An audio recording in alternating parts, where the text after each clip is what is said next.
Hi friends, டிஷ்ஷும் டிஷ்ஷும் cooking சேனலில் இன்னைக்கு நம்ம பார்க்க போகிற டிஷ் சம்மர் ஸ்பெஷலாக நல்லா குழு குழுன்னு தேங்காயும் பாலும் வச்சு சூப்பரான டேஸ்ட்டில் ஐஸ்கிரீம் எப்படி செய்கிறதுன்னு தான் பார்க்க போகிறோம். இது செய்கிறது ரொம்பவே ஈஸிங்க, டேஸ்ட்டும் சூப்பராக இருக்கும். இந்த ஐஸ்கிரீம் செய்கிறதுக்கு தேங்காயும் பாலும் மட்டுமே போதுங்க. குழந்தைங்களுக்கும் பெரியவங்களுக்கும் பிடிக்கிற டேஸ்ட்டில் கோகோனட் ஐஸ்கிரீம் எப்படி செய்கிறதுன்னு பார்க்கலாமா? 1/2 லிட்டர் பாலை நல்லா காய்ச்சி ஆற வச்சு எடுத்துக்கோங்க. தேங்காயை இந்த மாதிரி எலசா எடுத்துக்கோங்க.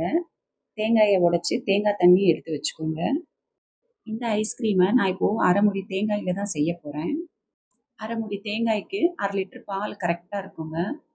இப்போது இந்த தேங்காயோட பின்பக்கத்தில் ப்ரௌன் கலராக இருக்கும் இல்லைங்களா, அதை அப்படியே ஒரு கத்தி வச்சு எடுத்துருங்க. அப்போ தான் நமக்கு ஐஸ்கிரீம் நல்லா ஒயிட்டாக கிடைக்கும். நல்லா வெள்ளை கலராக இருக்க தேங்காயாக இருந்துச்சுன்னா இது எடுக்கிறது ரொம்ப ஈஸிங்க. டார்க் கலராக இருக்கிற தேங்காய் கொஞ்சம் முத்துனதாக இருக்குங்க. அதனால் நமக்கு அந்த பின்பக்கம் எடுக்கும்போது கொஞ்சம் கடினமாக இருக்கும். கூடுமான வரைக்கும் தேங்காயை எலசா பார்த்து வாங்கிக்கோங்க. இந்த மாதிரி எல்லாத்தையும் பின்பக்கத்தை ரிமூவ் பண்ணிக்கோங்க. எல்லா தேங்காயிலையும் அந்த பின்பக்கத்தை ரிமூவ் பண்ணிவிட்டு சின்ன சின்ன பீஸாக கட் பண்ணி எடுத்துக்கோங்க.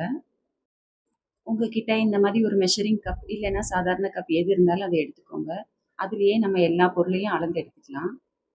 இந்த மெஷரிங் கப்பில் 1 கப் தேங்காய் எடுத்துக்கோங்க.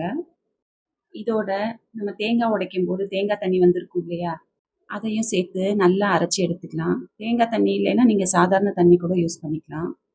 இது ஓரளவு தான் அரைப்பட்டிருக்குங்க. இப்போது இதை இன்னும் நைஸாக அரைக்கிறதுக்காக காய்ச்சி ஆற வச்ச பால் ஒரு 1/2 கப் சேர்த்து மிக்சியில் 1 நிமிஷம் அரைச்சி எடுத்துக்கோங்க.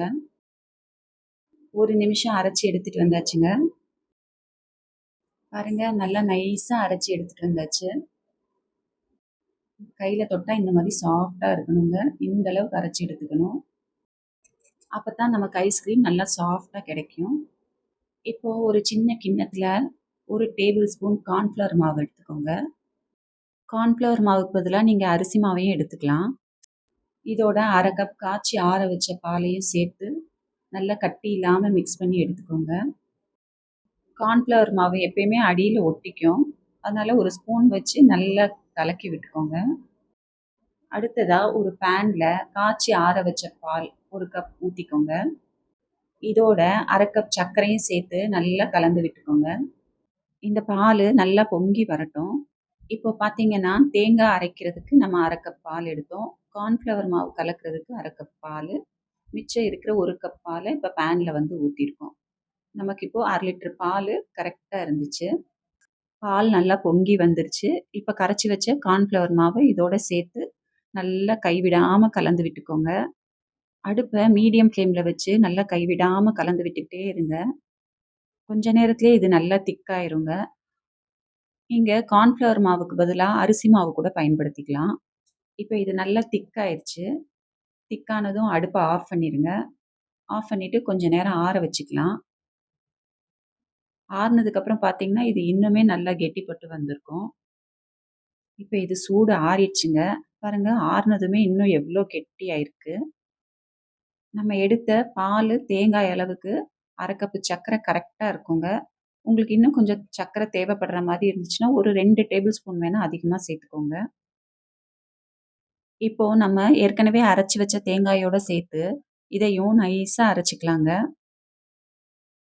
நம்ம இதில் வாசனைக்காக எசன்ஸும் ஏலக்காய் தூள் எதுவுமே சேர்க்கலை. நம்ம சேர்த்துருக்க தேங்காயோட ஃப்ளேவரே சூப்பராக இருக்குங்க. பெரிய மிக்சர் ஜாராக எடுத்துக்கோங்க. சின்ன மிக்சர் ஜாரில் பத்தாதுங்க அரைக்கிறதுக்கு. இப்போது இந்த தேங்காயையும் பாலையும் நல்லா அரைச்சி எடுத்துக்கலாங்க. அரைச்சதும் பாருங்கள், இந்த மாதிரி திக்னஸில் இருக்கும். அவ்வளோதாங்க. இப்போ நம்ம இதைய ஃப்ரீசரில் வச்சு ஃப்ரீஸ் பண்ணி எடுத்துக்கணும். இப்போ நமக்கு விருப்பப்பட்ட மாதிரி மோல்டை நம்ம வந்து எடுத்துக்கலாம். கிண்ணத்துலேயும் ஊற்றி வச்சுக்கலாம். நான் வந்து சின்னதாக இப்படி ஒரு பாத்திரமும் 4 டம்ளரும் எடுத்திருக்கேன். நம்ம அரைச்சி வச்சுருக்க தேங்காயும் பாலையும் இதில் ஊற்றிக்கலாம். உங்ககிட்ட ஐஸ்கிரீம் மோல்டு இல்லைன்னா குல்ஃபி மோல்டு இருந்தால் அதில் கூட ஊற்றிக்கலாம்.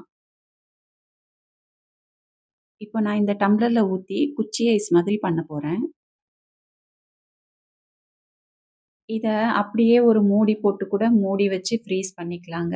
இல்லன்னா, இந்த மாரி ஒரு அலுமினியம் ஃபாயில் பேப்பர் எடுத்து அது மேல வச்சு, அப்புறமா மூடி போட்டு மூடி வைக்கலாங்க.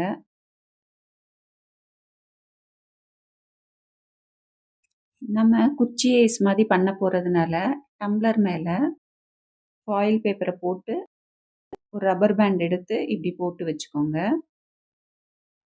இதே மாரி எல்லா டம்ளர்லயும் ஃபாயில் பேப்பர் போட்டு, ரப்பர் பேண்ட் போட்டு வச்சுக்கோங்க.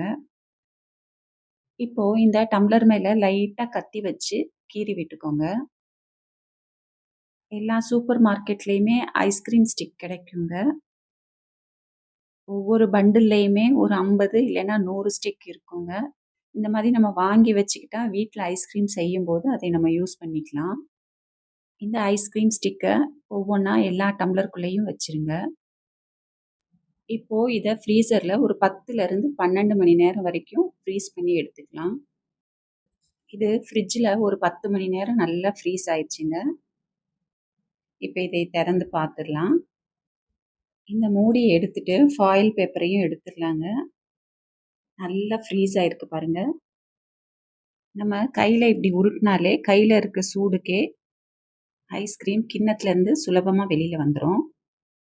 இந்த மாதிரியும் செய்யலாம். இல்லன்னா ஒரு கிண்ணத்துல நார்மல் வாட்டர் எடுத்துக்கோங்க. அதுல இப்படி லைட்டா டிப் பண்ணி எடுத்தாலே ஐஸ்கிரீம் சீக்கிரமா வெளியில வந்துருங்க. இப்போ இந்த கிண்ணத்துல லைட்டா கத்திய உள்ள விட்டு இப்படி ரொட்டேட் பண்ணீங்கன்னாலே ஈஸியா ஐஸ்கிரீம் வெளியில எடுத்துடலாம். பாருங்க, ஈஸியா வெளியில வந்துருச்சு. இப்ப நான் இத ரவுண்ட் ஷேப்பா கட் பண்றேன். பாருங்க, கட் பண்ணும்போதே ரொம்ப சாஃப்ட்டா இருக்குங்க. அழகா ஸ்லைஸா கட் பண்ண வருது. உங்க விருப்பம் போல எந்த மோல்டுல வேணாலும் நீங்க ஐஸ்கிரீம ஃப்ரீஸ் பண்ணி எடுத்துக்கலாம். இப்போ இந்த டம்ளர்ல இருக்க ஐஸ்கிரீமையும் நம்ம எடுத்துடலாம். ரப்பர் பேண்ட எடுத்துட்டு, அந்த ஃபாயில் பேப்பரையும் எடுத்துருங்க. இதையும் அப்படித்தான் ஒரு கிண்ணத்துல கொஞ்சமா தண்ணி ஊத்தி, அதுல டிப் பண்ணி எடுத்துக்கலாம். இல்லைன்னா கையில இந்த மாரி சூடுபடுத்தி, இந்த மோல்டுலருந்து ஐஸ்கிரீம வெளியில எடுத்துடலாங்க. மேல இந்த ஐஸ்கிரீம் ஸ்டிக்க பிடிச்சு இப்படி லைட்டா ரொட்டேட் பண்ணீங்கன்னாலே ஐஸ்கிரீம் அழகா வெளியில வந்துரும். பாருங்க, சூப்பரா வெளியில வந்துருச்சு. நான் இப்ப இது சின்ன டம்ளர்ல தான் ஊத்தியிருக்கேன். நீங்க ஐஸ்கிரீம் மோல்டுல, இல்ல குல்ஃபி மோல்டுல ஊத்துனீங்கன்னா, அப்படியே கடையில வாங்குன மாரியே இருக்குங்க. அவ்வளதாங்க. ஜம்முன்னு நம்ம தேங்காய் ஐஸ்கிரீம் ரெடி ஆயிடுச்சுங்க. டேஸ்ட்டும் அருமையா இருக்கும். அப்படியே தேங்காயோட ஃப்ளேவர் அப்படியே இந்த ஐஸ்கிரீம்ல வருங்க.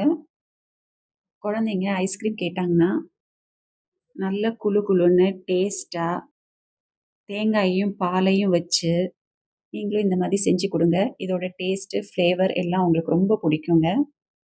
இது மேல கொஞ்சம் நட்ஸ் தூவிக்கலாம். இது ஆப்ஷனல் தாங்க. நான் கொஞ்சம் பிஸ்தா பருப்ப பொடி பொடியா நறுக்கி போட்டிருக்கேன். நான் சொன்ன மெஷர்மென்ட்ல செஞ்சீங்கன்னா, ஐஸ்கிரீம் பர்ஃபெக்ட்டா வருங்க. நீங்களும் வீட்ல ட்ரை பண்ணி பாருங்க.